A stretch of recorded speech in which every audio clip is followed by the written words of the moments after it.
They say appearances can be deceptive, but on this chilly morning at M's Family Diner in Everwood Valley, Ohio, that saying would take on a whole new meaning. What began as a simple breakfast stop during her supposed vacation would soon become a pivotal moment in a complex investigation. When members of the notorious Shadow Riders Motorcycle Club decided to harass the wrong woman. Before we jump back in, tell us where you're tuning in from. And if this story touched you, make sure you're subscribed, because tomorrow I've saved something extra special for you. Kate Morrison's weathered Ford pickup rolled into the diner's parking lot just as the sun began to peek over the distant hills. Her carefully chosen appearance, a heavyset woman in her early 50s wearing a worn military veteran's cap and simple clothes, was perfect for blending into small-town America.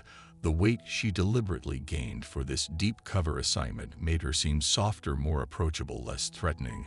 It was amazing how people overlooked someone who looked like their aunt or their neighbor's mom. The bell above the door chimed as Kate entered, her eyes automatically scanning the room while appearing to simply look for an empty seat. 6 customers scattered around the diner, an elderly couple by the window, 2 truckers at the counter, and a pair of locals nursing coffee in a booth. Jason Chen, the young waiter working his way through college, looked up from wiping down a table. Morning, Miss Kate. The usual spot. Kate nodded, maintaining her cover personality's warm, slightly shy demeanor. Thanks, Jason. Coffee would be wonderful. She settled into her regular booth, the one with clear sight lines to both exits and the kitchen door. Her usual spot hadn't been chosen by chance. It gave her the perfect vantage point to observe the diner's clientele while appearing to focus on her morning paper. Emily M. Thorne emerged from the kitchen, her face brightening at the sight of Kate. Well, if it isn't my favorite customer. How's the shoulder today? That old war injury still giving you trouble? The shoulder injury was part of Kate's cover story, a convenient explanation for why she'd retired from the military and was spending time with her cousin in Everwood Valley.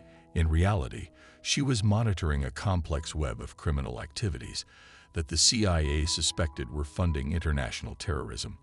Oh, you know how it is, some days are better than others. Kate's voice carried just the right mix of resignation and cheerfulness that people expected from someone dealing with chronic pain. The diner's door chimed again. Kate's peripheral vision caught the entrance of 3 men in leather vests, their boots heavy on the worn linoleum floor. Shadow Riders MC patches decorated their backs, the same organization she'd been observing for the past month.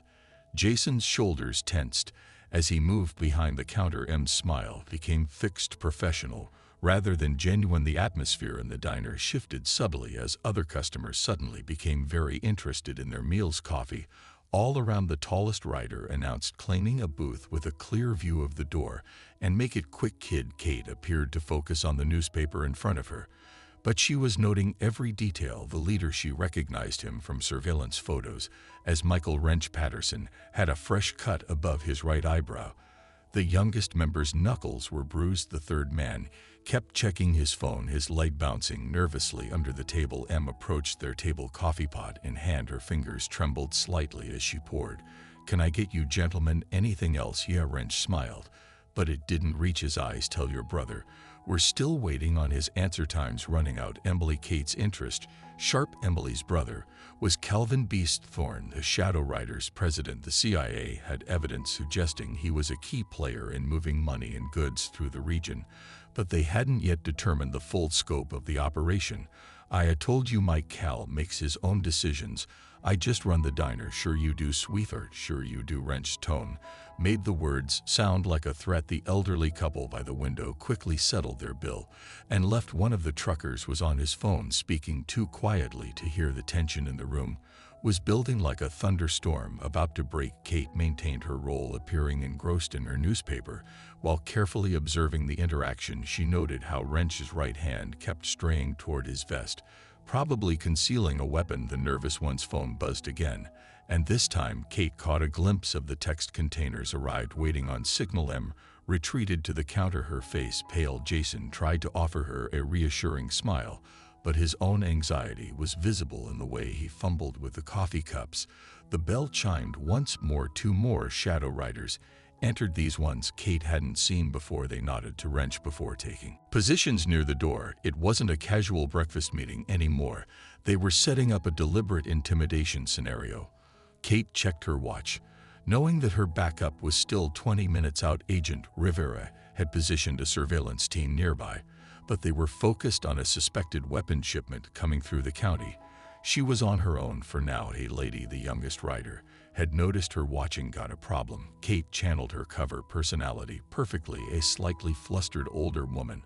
Oh no, no problem at all, just finishing my breakfast. Then stop staring, mind your own business. Leave her alone. Danny M's voice carried a trace of desperate authority. She's a regular, just a retired vet. Who shutted? Wrench stood up. In fact, everybody who ain't family needs to clear out now. Me and Mem need to have a private conversation about her brother's obligations. The remaining customers quickly gathered their things. The truckers practically ran for the door.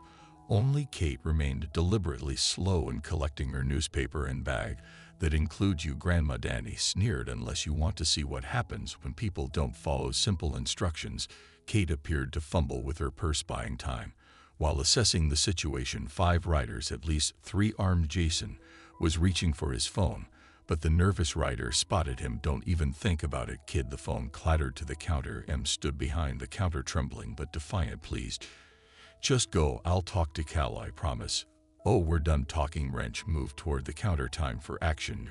Your brother's going to learn what happens when the coffee pot shattered against the floor as Mem stumbled back. Stay away from me. What happened next would change everything in Everwood Valley. Kate had a choice to make: maintain her cover or act. But as she saw Wrench reach for M, she knew her mission was about to take an unexpected turn.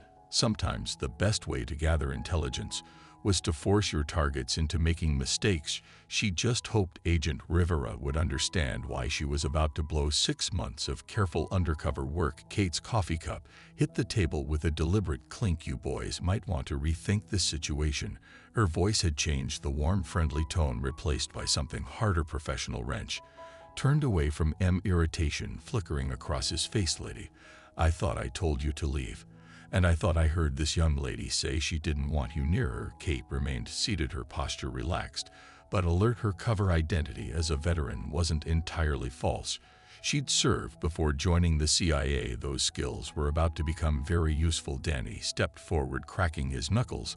Looks like Grandma needs a lesson in listening. Last chance, Kate warned quietly. Walk away now, and we can all pretend this never happened. Wrench nodded to Danny, who reached for Kate's arm in one fluid motion. She grabbed his wrist, twisted, and used his own momentum to send him sprawling into an empty booth. The movement was precise, economical, nothing flashy or theatrical, just brutal efficiency. The nervous rider reached into his vest, but Kate was already moving. She kicked the table in front of her, sending it sliding into his legs. As he stumbled, she closed the distance. 2 sharp strikes to pressure points left his arm numb, the concealed weapon clattering to the floor. Unfired behind the counter, M gasped. Jason hid in the kitchen, Kate ordered, her voice commanding but calm. The young waiter scrambled to comply. The 2 riders by the door moved to intercept her. Kate grabbed a napkin dispenser from a nearby table and threw it at the first one's face. As he instinctively raised his hands to block, she stepped inside his guard. A knee to the solar plexus doubled him over. Call Cal. Wrench shouted, pulling out his own weapon. Tell him. Kate didn't let him finish. She used the second door guard as a shield, pushing him into Wrench. The gun went off, the bullet embedding harmlessly in the ceiling. M screamed. The sound of the shot would draw attention. Kate needed to end this quickly. A series of precise strikes left the second guard unconscious. Danny was struggling to his feet, but a sharp elbow to the temple put him back down. The nervous rider was crawling toward his fall gun. Kate kicked it away. Wrench managed to disentangle himself and brought his weapon to bear again. Kate was too far to reach him before he could fire. Drop it. A new voice rang out. Deputy Sarah Winters stood in the doorway, her service weapon drawn. 2 patrol cars were pulling into the parking lot, lights flashing. Wrench's eyes darted between Kate and the deputy. Kate saw the calculation in his eyes. He was deciding whether to shoot anyway. She tensed, ready to move. I said, drop it. Winters took careful aim. The fight seemed to drain out of Wrench. The gun clattered to the floor as other officers rushed in to secure the scene. Kate noticed something interesting. One of the deputies hesitated before drawing his weapon, and he seemed more concerned with checking the fallen riders than securing them. Mem emerged from behind the counter, shaking. I've never seen anything like that. Where did you learn to army train? Kate supplied smoothly. You'd be surprised what they teach you in special operations. Deputy Winters approached, holstering her weapon. Mind telling me what happened here, Miss Morrison? Kate gave her statement, carefully maintaining her cover story. While watching the officers process the scene, the hesitant deputy was making a phone call outside, speaking too quietly to hear. One of the unconscious riders was coming around, groaning. They threatened him, Jason explained, emerging from the kitchen. They were trying to intimidate her about her brother and Mrs. Morrison. It was like something out of a movie. Not like a movie, Kate corrected gently, just training and experience. She watched as the officers collected Wrench's weapon and noticed how they seemed to ignore the gun the nervous rider had dropped. Em was sitting at the counter, her face pale. They've never been this bold before. Usually they just talk, make suggestions. This time she looked at Kate. Thank you, really. Deputy Winters finished taking statements and approached Kate again. We'll need you to come down to the station. Standard procedure for any incident involving weapons. Kate nodded, noting how that hesitant deputy was now watching her intently. As she gathered her things, she activated the small recording device hidden in her phone case.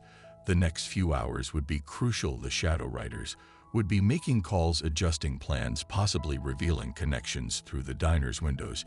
She could see more bikes approaching. Word was spreading her cover might be compromised, but that could work to her advantage. Sometimes the best way to uncover a conspiracy was to disrupt it, force the players to make mistakes. Mem touched her arm. They'll be back, not these ones, but others. The Shadow Riders don't let things go. I know, Kate smiled reassuringly, but neither do I. As she followed Deputy Winters to her patrol car, Kate's hand brushed against her watch, sending a prearranged signal to Agent Rivera. The operation was shifting phases ahead of schedule. The Shadow Riders had just given her exactly what she needed, a reason to stay close to their organization without maintaining deep cover. Wrench glared at her as he was loaded into a different patrol car. You have no idea what you just started. Lady Kate met his eyes calmly. Actually, I think you're the one who doesn't understand what's happening here. The diner security cameras had captured everything, including the deputy's selective evidence collection. By tonight, that footage would be in Agent Rivera's hands, another piece in the growing puzzle of corruption and criminal enterprise that threaded through Everwood Valley. As the patrol car pulled away, Kate caught a glimpse of a familiar vehicle parked down the street. Agent Rivera's surveillance team was already in position, documenting everyone who came to check on the fallen Shadow Riders. Each face, each license plate, each phone call would help map the organization's structure. Sometimes the best way to infiltrate a criminal enterprise was to let them think they'd found you instead of the other way around. Telling and preparing this story took us a lot of time, so if you are enjoying it, subscribe to our channel. It means a lot to us. Now back to the story. Kate settled into the patrol car's back seat, already planning her next moves. The real investigation was just beginning. The Everwood Valley police station buzzed with unusual activity. Kate sat in the interview room, maintaining her cover as she observed the controlled chaos. Through the window's reflection, 3 different officers had already tried to take her statement, each one asking slightly different questions, probing for inconsistencies. Deputy Winters entered carrying 2 cups of coffee. She set one in front of Kate. Sorry about the wait, Miss Morrison. Lots of paperwork when firearms are involved. Kate noted the deputy's careful positioning back to the camera, blocking its view of Kate's face, a deliberate choice. She wrapped her hands around the coffee cup, playing up the slightly nervous veteran act. I understand, just doing your job. Those men you subdued. Winters kept her voice casual. They've got quite a record: assault, extortion, weapons charges.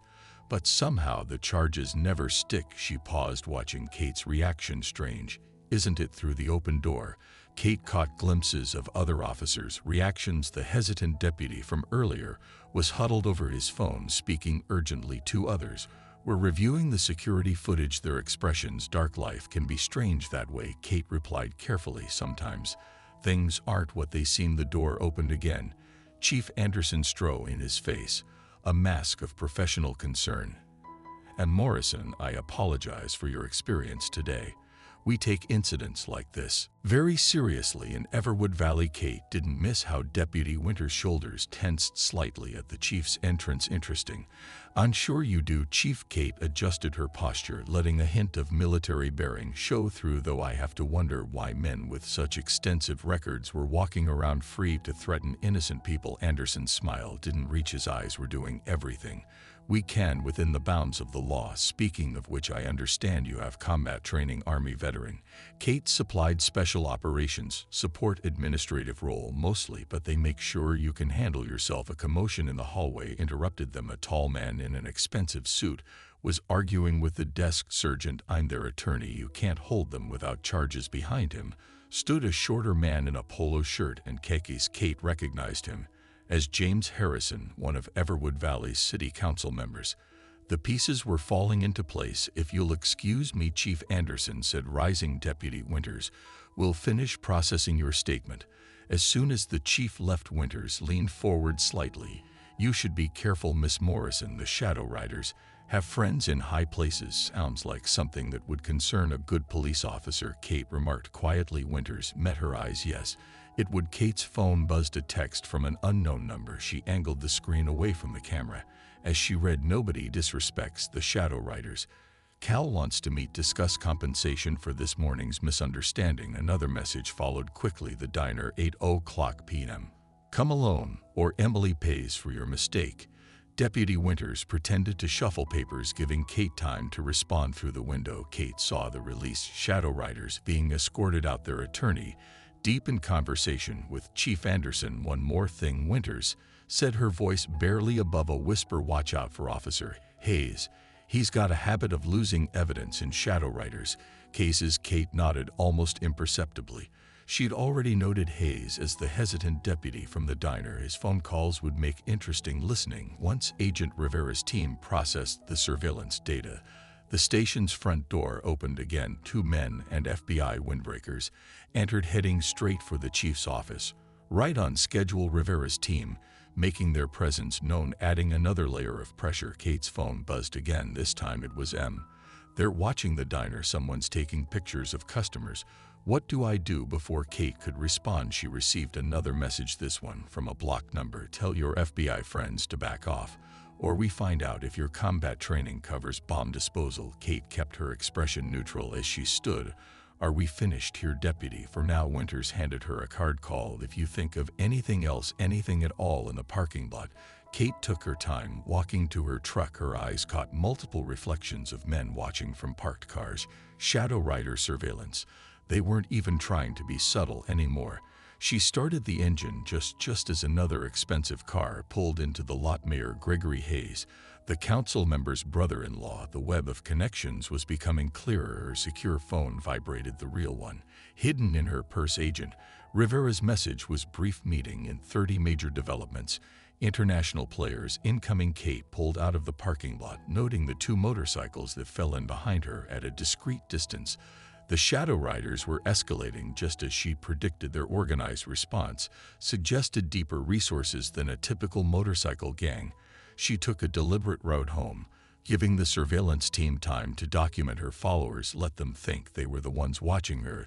The real question was why a local motorcycle gang needed political protection, FBI attention, and international connections.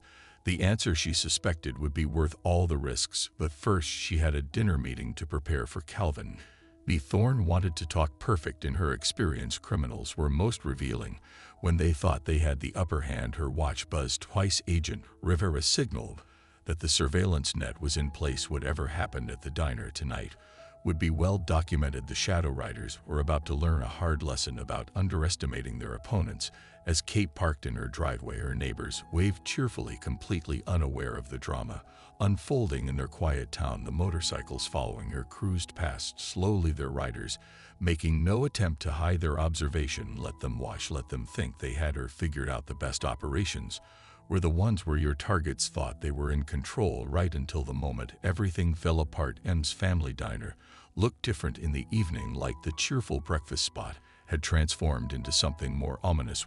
With shadows stretching across the nearly empty parking lot, Kate arrived 10 minutes early, noting the strategic positioning of Shadow Riders' motorcycles around the perimeter. Inside, the diner was deserted except for M behind the counter and two men at a corner booth. Calvin Beesthorn cut an imposing figure, even while seated, tall, broad-shouldered, with graying hair pulled back in a neat ponytail. His companion, a lean man in an expensive suit, studied a laptop screen with intense concentration. Mrs. Morrison, Calvin's voice was surprisingly cultured. Please join us. Kate approached the booth, cataloging details. Calvin's hands bore recent scars.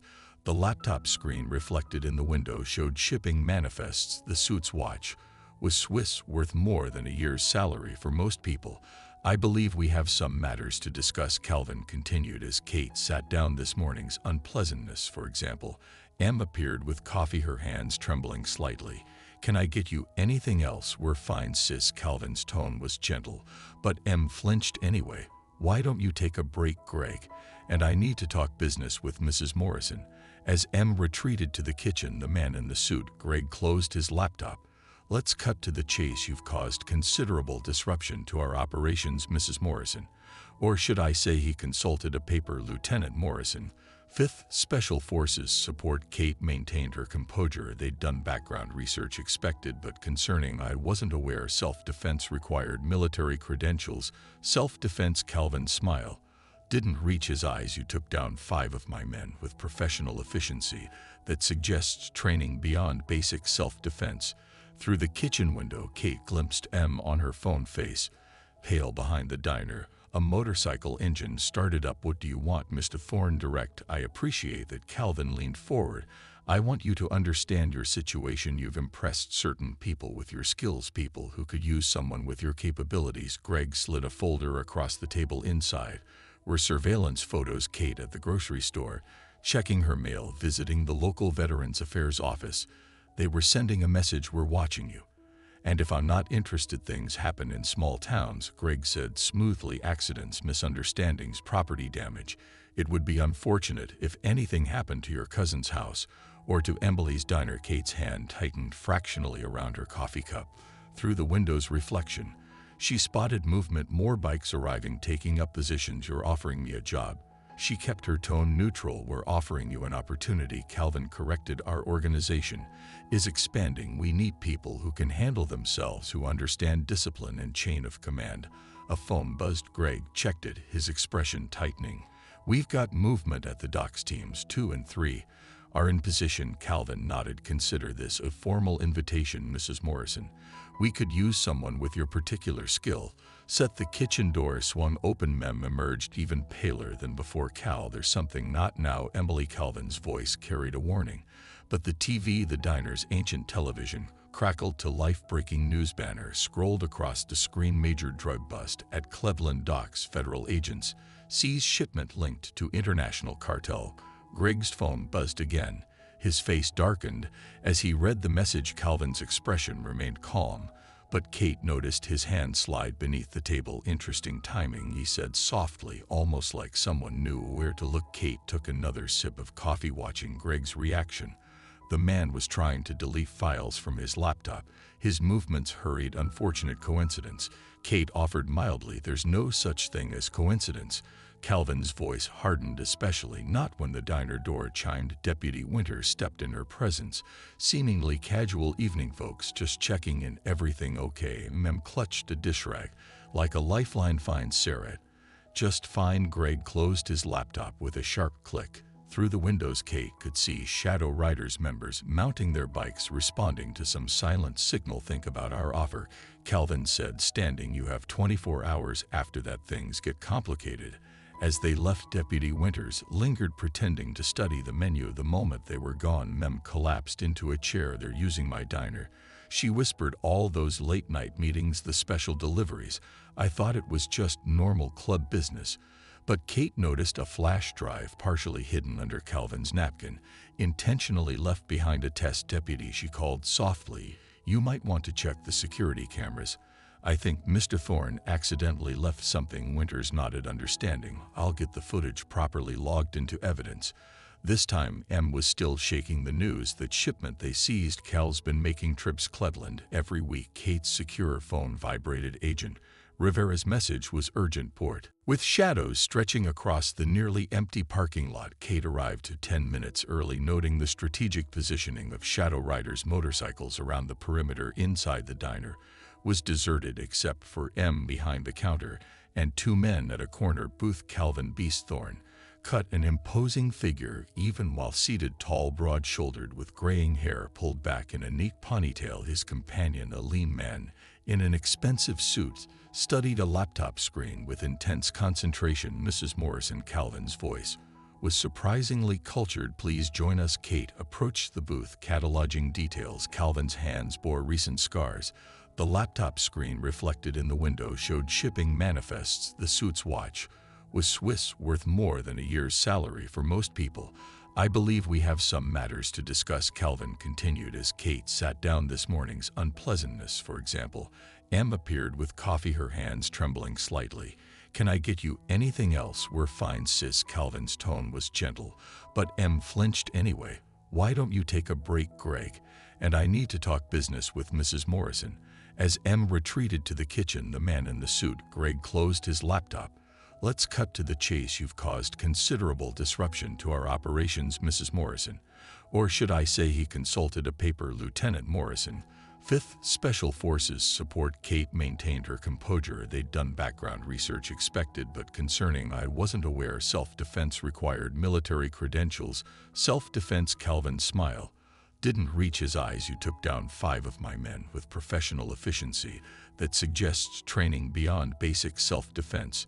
Through the kitchen window, Kate glimpsed M on her phone, face pale. Behind the diner, a motorcycle engine started up. What do you want, Mr. Thorne? Direct. I appreciate that. Calvin leaned forward. I want you to understand your situation. You've impressed certain people with your skills, people who could use someone with your capabilities. Greg slid a folder across the table. Inside were surveillance photos. Kate at the grocery store, checking her mail, visiting the local Veterans Affairs office. They were sending a message: we're watching you. And if I'm not interested, things happen in small towns, Greg said smoothly. Accidents, misunderstandings, property damage. It would be unfortunate if anything happened to your cousin's house or to Emily's diner. Kate's hand tightened fractionally around her coffee cup. Through the window's reflection, she spotted movement. More bikes arriving, taking up positions. You're offering me a job. She kept her tone neutral. We're offering you an opportunity, Calvin corrected. Our organization is expanding. We need people who can handle themselves, who understand discipline and chain of command. A phone buzzed. Greg checked it, his expression tightening. We've got movement at the docks. Teams 2 and 3 are in position. Calvin nodded. Consider this a formal invitation, Mrs. Morrison. We could use someone with your particular skill. Set. The kitchen door swung open. Mem emerged, even paler than before. Cal, there's something. Not now, Emily. Calvin's voice carried a warning. But the TV, the diner's ancient television, crackled to life. Breaking news banner scrolled across the screen. Major drug bust at Cleveland docks. Federal agents seize shipment linked to international cartel. Greg's phone buzzed again.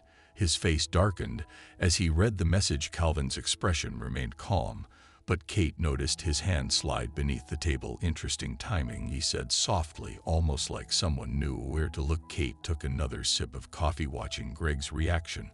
The man was trying to delete files from his laptop, his movements hurried. Unfortunate coincidence, Kate offered mildly. There's no such thing as coincidence. Calvin's voice hardened, especially not when the diner door chimed. Deputy Winter stepped in her presence, seemingly casual. Evening, folks, just checking in. Everything okay? Mem clutched a dish rag like a lifeline. Fine, Sarah. Just fine. Greg closed his laptop with a sharp click. Through the windows, Kate could see Shadow Riders members mounting their bikes, responding to some silent signal. Think about our offer, Calvin said, standing. You have 24 hours. After that, things get complicated.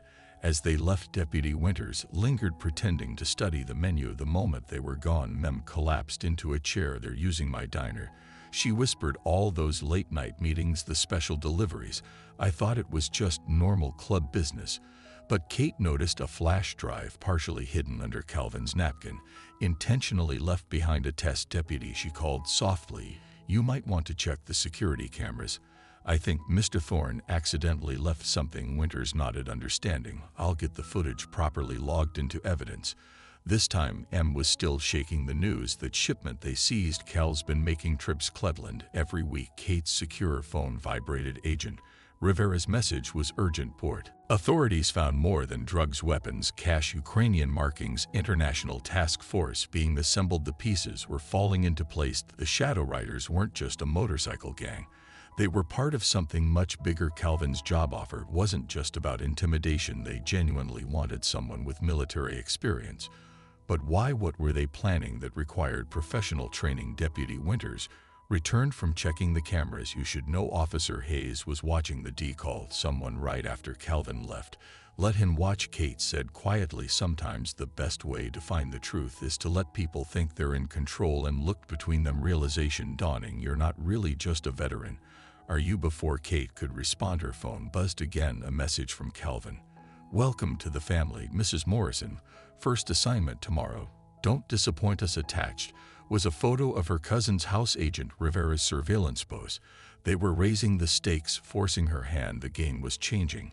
But that's exactly what Kate had been counting on. Dawn painted Everwood Valley in shades of gray as Kate pulled into the abandoned warehouse district. Her truck's headlights illuminated the waiting figure of Greg, Calvin's associates, standing beside a sleek black SUV. Two Shadow Riders flanked him, their bikes idling quietly right on time. Greg checked his wife. "Watch, good punctuality matters in our organization." Kate stepped out of her truck, dressed in the simple work clothes she'd been instructed to wear. "What's the assignment?" "Training evaluation." Greg gestured to the SUV. "We need to assess your capabilities." The warehouse interior was surprisingly well organized. Wooden crates lined the walls, their markings carefully obscured. A makeshift shooting range had been set up at the far end. 3 more men waited inside, including Officer Hayes in civilian clothes. Mrs. Morrison. Hayes nodded, trying to hide his nervousness. "Quite a change from our meeting at the station. Life's full of surprises." Kate replied mildly, noting the fresh tire tracks on the concrete floor. "Heavy trucks recently moved." Greg opened a metal case, revealing a disassembled rifle. "Show us what you can do." Kate approached the table, her movement deliberate. The weapon was military grade, not the kind of thing a typical motorcycle gang would have access to. As she assembled it, she caught Hayes watching her technique with too much interest. "Impressive," one of the other men commented. His accent was slight but distinctive. "Mexican cartel." Kate assessed. "Where did you learn this?" "Army." Kate kept her answer simple. "Special Operations Support Unit." "Support unit?" The Mexican smile was skeptical. "Yet you handle weapons like a specialist." A phone rang. Greg stepped away to answer it, speaking too quietly to hear through the warehouse's dirty windows. Kate spotted movement. "More bikes arriving, setting up a perimeter." "Your first task," Greg returned, "all business now is to train some of our newer members in proper weapons handling. We can't have accidents drawing attention." Kate began the lesson, carefully gauging her audience reactions. Most were typical gang members, but 3 showed professional military training. Their questions were too precise, their stance too practiced. Officer Hayes' radio crackled. He stepped away to answer, his expression darkening. "We've got a problem. Deputy Winters is asking questions about last night's security footage." Greg's phone buzzed again. This time, Kate caught a glimpse of the message. "Shipment delayed, Ukrainian buyers concerned." The Mexican made a call of his own, speaking rapid Spanish. Kate caught fragments. "Weapons grade payment confirmed, schedule unchanged." A commotion outside drew their attention. Calvin arrived, accompanied by 2 men Kate recognized from intelligence briefings, high-ranking cartel members who shouldn't have been anywhere near Ohio. "Change of plans," Calvin announced. "City council meeting's been moved up." "Hayes, you're needed there. The mayor's brother-in-law is getting nervous about the port investigation." Kate maintained her focus on the weapon training, but her mind raced. The council meeting meant civilian witnesses, potential exposure. The cartel's presence suggested something bigger than weapons training was happening. Her watch vibrated once Agent Rivera signaled that the surveillance team was in position. Every word, every movement in the warehouse was being recorded. "Mrs. Morrison." Calvin approached, his voice carrying dangerous edge. "There's been an interesting development. Someone accessed our secure frequency last night, right after our meeting." Kate kept her expression neutral. "That sounds like a serious security breach." "Very serious." Calvin studied her face. especially since it traced back to equipment commonly used by federal agencies. The tension in the warehouse shifted. Hands moved closer to weapons. The Mexican smile turned predatory. Fortunately, Calvin continued, we found the source, one of our own, getting careless with communications. He's being dealt with. Kate didn't react, but internally she noted the information. They had someone inside a federal agency that explained their advanced warning systems. Come with me. Calvin gestured toward his office. We need to discuss your real assignment. The office was sparse, but well-equipped. Multiple monitors showed security feeds from around town, including one of M's diner. Kate noticed Deputy Winter's patrol car parked outside the diner. The weapons training is a cover, Calvin explained, closing the door. What we really need is your expertise in covert operations, specifically how to move sensitive materials without attracting attention. What kind of materials? Better you don't know details yet. Let's call it a probationary period. Calvin pulled up a map on his computer. We've got a situation developing. Federal task force setting up operations in 3 counties. We need to know their surveillance points, their tactics. Kate studied the map, recognizing the locations Agent Rivera's team had chosen. Them well, difficult to spot unless you knew what to look for. It's complex work, she said carefully. Takes time to do properly. Time is something we don't have. Calvin's phone buzzed. He checked it, his expression hardening. The mayor's just called an emergency session, something about Port Authority jurisdiction. Through the office window, Kate saw Greg escorting the cartel members to their vehicles. Officer Hayes was already gone, presumably headed to the council meeting. Your first real test. Calvin decided. Attend that council meeting. Report anything unusual. Consider it a loyalty check. Kate nodded, understanding the real message. They were watching her, Tez and her, looking for any sign of deception. Her secure phone vibrated in her pocket. Agent Rivera, updating the operation parameters. The council meeting was about to become very interesting. One more thing, Calvin added, as she turned to leave. Emily's been asking questions about certain shipments. Family or not, that needs to stop. The threat was clear. Kate maintained her professional demeanor, but her mind was already calculating. The operation was accelerating faster than planned. Multiple threads converging around the council meeting. Sometimes the best way to maintain a cover was to let it be threatened. The real question was who would break first. Everwood Valley City Hall stood as a monument to small-town America, its brick facade and white columns projecting an image of honest government that couldn't have been further from the truth. Kate watched from her truck as Shadow Riders members took up positions around the building, their presence just subtle enough to avoid obvious intimidation. Inside the council chamber was packed. Local business owners, concerned citizens, and a surprising number of out-of-town observers filled the seats. Kate recognized several cartel associates scattered throughout the crowd, their expensive suits standing out among the casual attire of locals. Mayor Hayes stood at the podium, his practiced smile masking obvious tension. This emergency session will address recent concerns about Port Authority jurisdiction and local business regulations. Kate took a seat near the back, noting Officer Hayes standing guard by the door. Deputy Winters was also present, positioned to watch both the crowd and her fellow officer. M slipped into the seat beside Kate, clutching her purse tightly. They're all here, she whispered. Everyone Cal's been meeting with at the diner. Quiet session tonight. A deep voice interrupted them.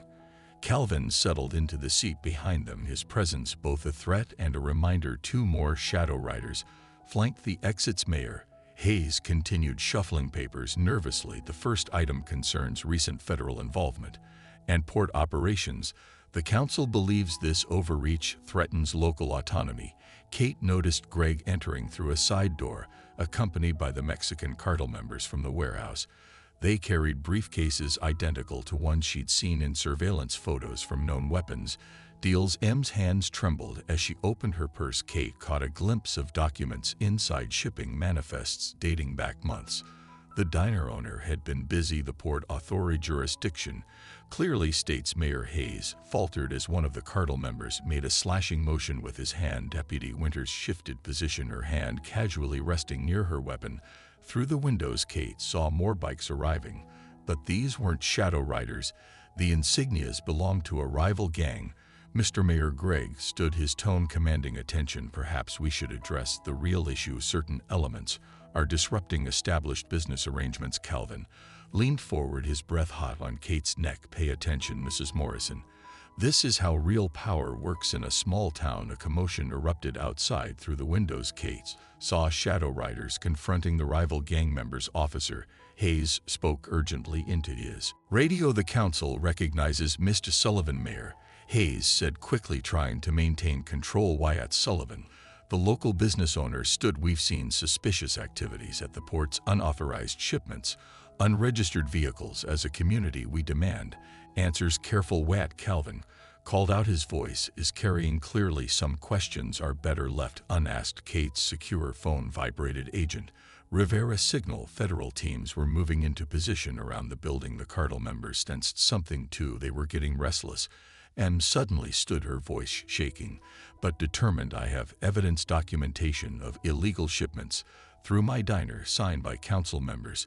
The chamber erupted in chaos. Greg moved toward but Kate was faster. She stepped between them, her stance protective, but not overtly aggressive. Think carefully, Greg warned. Family loyalty only goes so far. Outside, the confrontation between rival gangs escalated. Glass shattered somewhere, followed by shouts and the roar of motorcycles. Mayor Hayes banged his gavel desperately. This session is adjourned. Clear the chamber. Deputy Winters approached him. Ma'am, I'll need to see those documents. Nobody's seeing anything. Calvin stood, his hand moving beneath his jacket. Kate caught Deputy Winters' subtle nod. The deputy had positioned herself to block the security camera's view of passing something to Kate. The cartel members were speaking rapidly in Spanish, their agitation clear. One reached for his briefcase just as federal agents burst through the doors. FBI, everyone stay where you are. The chamber exploded into action. Greg and the cartel members bolted for the side exit. Calvin grabbed M's arm, but Kate intervened, using the chaos as cover to implement a joint lock that looked like simple crowd movement. The briefcases. Deputy Winter shouted, don't let them leave with those briefcases. Officer Hayes drew his weapon, but instead of helping his fellow officers, he aimed at Deputy Winters. Kate reacted instantly, accidentally bumping him. As she tried to escape the chaos, his shot went wide. Outside, sirens wailed. The rival gang's presence had provided perfect cover for federal agents to move in. Kate glimpsed Agent Rivera coordinating teams through the window. Clutched the real documents to her chest. The ones in her purse had been decoys. What do we do now? Now, Kate said quietly. We let them think they're getting away. The best evidence is what people do when they think they've escaped. Was already on his phone barking orders. Secure the warehouse, move everything, and find out who talked. The mayor had vanished during the chaos. Officer Hayes was being detained by his own colleagues. Through the windows, Kate watched Greg and the cartel members escaping in their SUV, followed by shadow riders. Escorts. They'll go to ground, Deputy Winters said, joining them. Probably the secondary location we haven't been able to find. Kate nodded. Everything was proceeding according to plan. The council meeting had served its purpose, forcing multiple criminal elements into hasty action. Her phone buzzed with a message from Calvin. Meeting tonight. Don't be late. Mem looked at her fearfully. He knows I betrayed him. No, Kate reassured her. He suspects, but he doesn't know, and that uncertainty is exactly what we need. The real operation was just beginning. Sometimes the best way to expose an enterprise was to make them think they were about to lose everything. Darkness had settled over Everwood Valley like a shroud. Kate parked her truck behind the abandoned steel mill, counting 3 shadow riders' bikes and 2 unmarked vehicles. Already present. The council meeting's chaos still echoed through the town, but here in this industrial graveyard, a different kind of tension waited. Calvin emerged from the shadows, flanked by Greg and 2 men Kate hadn't seen before. Their posture and bearings screamed military background, private security, maybe ex-special forces. Interesting day, Calvin's voice carried across the empty lot. My sister's quite the surprise, wouldn't you say? Family can be unpredictable, Kate replied, carefully noting the fresh blood on Greg's knuckles. Inside, the mill equipment had been hastily moved. Fresh tire tracks marked where vehicles had recently loaded or unloaded cargo. The air carried a hint of gun oil and metal. We have a problem. Calvin gestured for Kate to follow. Someone's been feeding information to the feds. The council meeting was a setup. One of the new men spoke, his accent Eastern European. The Mexican shipment is compromised. My employers are concerned. Kate maintained her cover, playing the professional soldier. Sounds like you need better operational security. Exactly, Greg smiled coldly. Which is why you're here. Time to prove your loyalty. They elbowed her to a makeshift office. Multiple screens showed surveillance feeds. M's diner, now dark and empty. Deputy Winters questioning someone at the station. Mayor Hayes rushing into his lake house with packed bags. Your military background. Calvin studied her. It included counter intelligence training. Yes, among other things. Good, because right now we need to know exactly who we can trust. He pointed to one screen showing the diner, starting with my sister. Find out what she gave the feds. Kate's phone buzzed. A message from Deputy Winters. Safe evidence secured. Mayor Hayes trying to flee. Clocks ticking. Greg added, our associates expect solutions, not excuses. The Eastern European made a call in Russia. Kate caught fragments about delayed shipments and alternative routes. On another screen she saw cartel vehicles moving through town, their patterns suggesting they were searching for something or someone. One more thing. Calvin pulled up a file on his laptop. Your cousin, the one you're staying with. Interesting background. Almost no digital footprint. Before 5 years ago, Kate felt the trap being laid but showed no reaction. Some veterans prefer privacy. Privacy, yes, but complete anonymity. Greg's smile widened. Makes people wonder. A commotion outside interrupted them. Two shadow riders burst in, their expressions urgent. Boss, we found something. Mayor Hayes, computer files, encrypted communications with federal agencies. Calvin's face darkened. Where Lake House, his wife was trying to delete everything. The Eastern Europeans swore in Russian. This compromises everything, the whole operation. Calm down, Calvin cut him off. Mrs. Morrison here is going to help us clean house, starting with the mayor. Kate understood the implicit threat. They were testing her, pushing to see if she'd carry out what amounted to a hit on a local official. Her secure phone vibrated. Agent Rivera updating operation parameters. Federal teams had tracked the weapons to a secondary storage site. The cartel was moving their operation north, cutting ties with the Shadow Riders. Time for you to earn your place, Calvin said. Find Hayes, find what he gave the feds, handle it. And my sister, he added, his voice heavy with threat. Family or not, she's made her choice. Through the windows, Kate saw more bikes arriving. The Shadow Riders were mobilizing, preparing for war on multiple fronts. The cartel wouldn't take their betrayal lightly. 1 hour. Greg checked his watch. Bring us hay, or we reconsider your employment status. Kate nodded, already calculating angles. Agent Rivera's team would be monitoring Hayes' Lake House. Deputy Winters had positioned officers she trusted near M's likely hiding spots. The pieces were in motion. Better hurry. The Eastern European smiled coldly. Others are already hunting. First to find Hayes gets to keep their breathing privileges. Outside, Kate spotted cartel vehicles moving into position, shadowing her truck. Let them follow. Sometimes the best way to find a target was to let someone else do the hunting. Her watch vibrated twice. Agent Rivera's signal that the major operation was ready. The next few hours would determine everything. The Shadow Riders, the cartel, the corrupt officials, all of them were about to learn a hard lesson about underestimating federal agencies. But first she had a mayor to find and a criminal empire to dismantle. Piece by carefully orchestrated peace rain began to fall as Kate drove toward the lake, her taillights reflecting off the cartel vehicles, following at a discreet distance behind them. Shadow Riders' bikes moved like phantoms in the darkness. The storm was coming, and Kate Morrison was about to be right in the middle of it. Mayor Hayes' Lake House loomed dark against the stormy sky, its windows black, except for a single light in the basement. Kate parked her truck at the service entrance, noting fresh tire tracks leading to the boathouse. Through the rain, she spotted movement, armed men taking positions around the property. Her phone buzzed with a message from Deputy Winters. Hayes accessed offshore accounts 20 minutes ago, trying to run. Lightning flashed, illuminating two cartel vehicles hidden among the trees. The Shadow Riders weren't far behind. Kate had spotted their bikes taking side roads to the lake. Everyone was converging on Hayes, but for different reasons. Kate's earpiece crackled softly. Agent Rivera's voice, target vehicle spotted at boathouse, multiple armed suspects on site, civilian boats in the marina. Watch your crossfire. Moving through the shadows, Kate approached the house. Her CIA training made her practically invisible in the rain and darkness. Through a basement window, she glimpsed Hayes frantically shoving documents into a shredder. A twig snapped behind her. Kate spun to find Deputy Winters' weapon drawn but pointed down. You got my message about the accounts along with everyone else. Apparently, Kate nodded toward the hidden cartel members. How many civilians at the marina? At least a dozen boats occupied weekend fishermen families. We need to keep this contained. Glass shattered inside the house. Someone making entry through the back door. Hayes' panicked voice carried through the broken window. I have money. We can make a deal. Federal agents.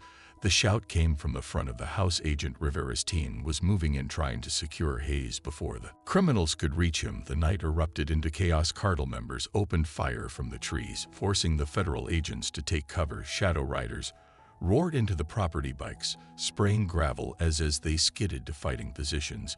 Get those civilians clear, Kate told Winters. I'll deal with Hay using the firefight.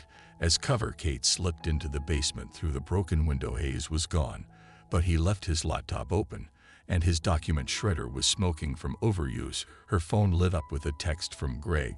Take Hayes alive. Need to know what he told the feds. Another message, this one from Calvin. Cartels making their move. Deal with Hayes. Fast gunfire intensified outside. Kate heard Agent Rivera coordinating his teams, trying to contain the situation without civilian casualties.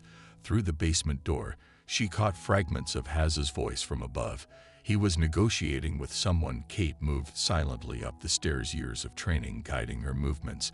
The mayor's panicked breathing came from his study. Another voice answered him, the Eastern European from the Steel M.